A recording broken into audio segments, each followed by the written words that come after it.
어느 아침 가게 문을 나서려던 순자 씨의 집에 큰언니가 찾아왔습니다. 순자야, 이번엔 진짜 급해 좀 도와줘.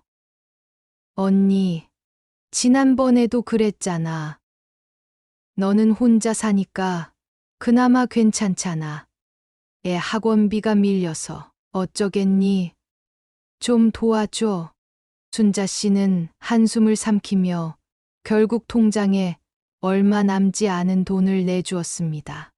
이미 지난 몇 년간 빌려준 돈이 5천만 원이 넘었지만 한 번도 돌려받은 적이 없었습니다.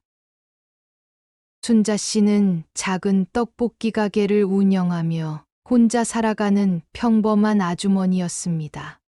어려운 사람을 보면 언제나 도와주고 친인척의 무리한 부탁도 거절하지 못해 항상 빚을 지듯 살았죠. 하지만 순자 씨의 착한 마음은 주변 사람들에게 당연하게 여겨졌고 심지어 무시받기까지 했습니다. 점심시간 쉴 틈 없이 떡볶이를 만들던 순자 씨에게 이번엔 옆 가게 미용실 원장이 찾아왔습니다. 순자 사장님, 직원들 점심 좀 해줘요. 네, 금방 해드릴게요. 미용실 원장은 뒤늦게 감사 인사를 전했습니다. 지난번에 우리 엄마 병원비 빌려주셔서 정말 감사해요. 이번 달부터 조금씩 갚을게요. 순자 씨는 미소를 지으며 대답했죠. 아이고, 천천히 주셔도 돼요.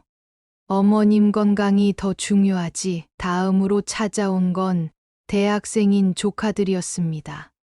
용돈이 떨어질 때마다 가게를 찾아왔죠. 이모, 배고파 죽겠어. 어서 와. 많이 배고팠지? 순자 씨는 떡볶이와 튀김, 순대를 한가득 내주며 말했습니다. 맛있게 먹고 공부 열심히 해.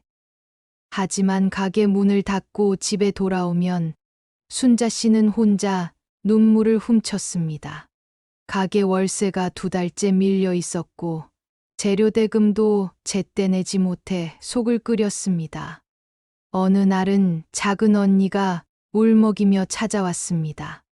남편이 사업에 실패했다고 말이죠.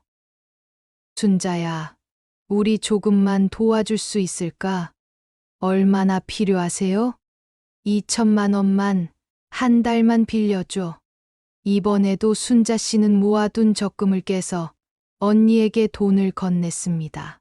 친인척과 주변 사람들은 언제나 혼자 사는 순자 씨의 희생을 당연하게 여겼고 종종 이런 말도 서슴지 않았습니다. 순자는 혼자 살아서 좋겠다.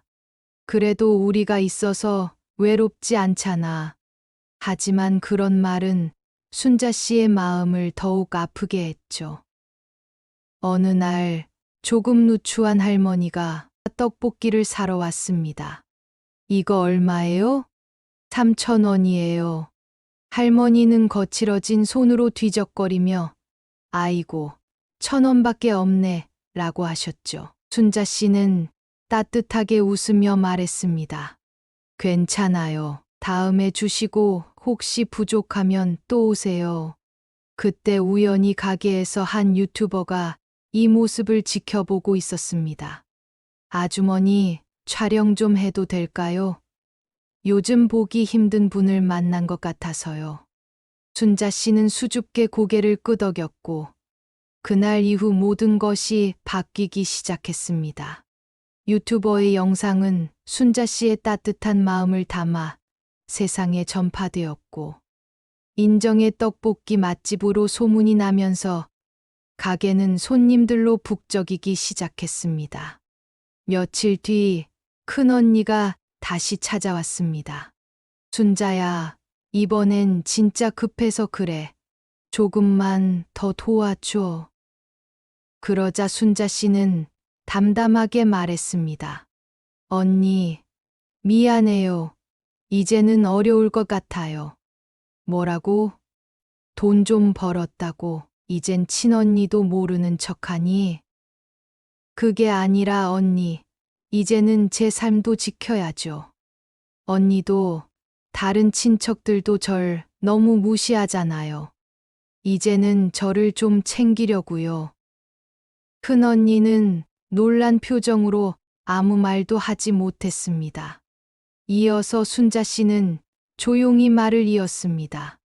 그동안 빌려간 돈은 이제 꼭 갚아주세요. 제가 서류도 준비해 두었어요.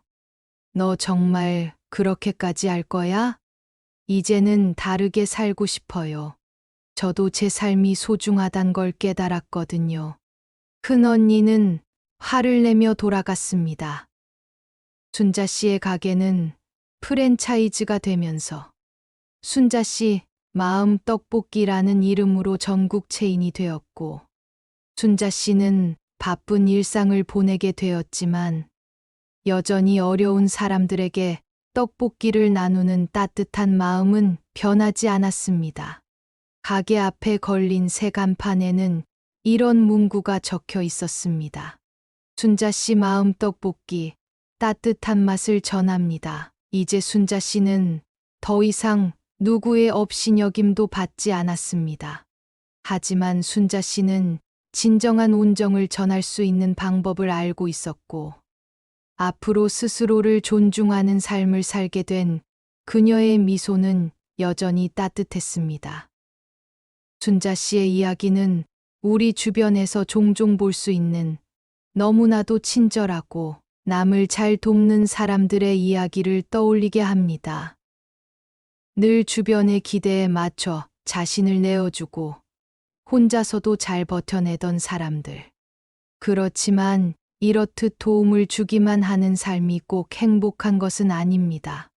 어느 순간이 되면 스스로도 지쳐버리고 나의 선의가 다른 사람에게는 당연한 것으로 여겨질 때가 많아지기 때문이죠.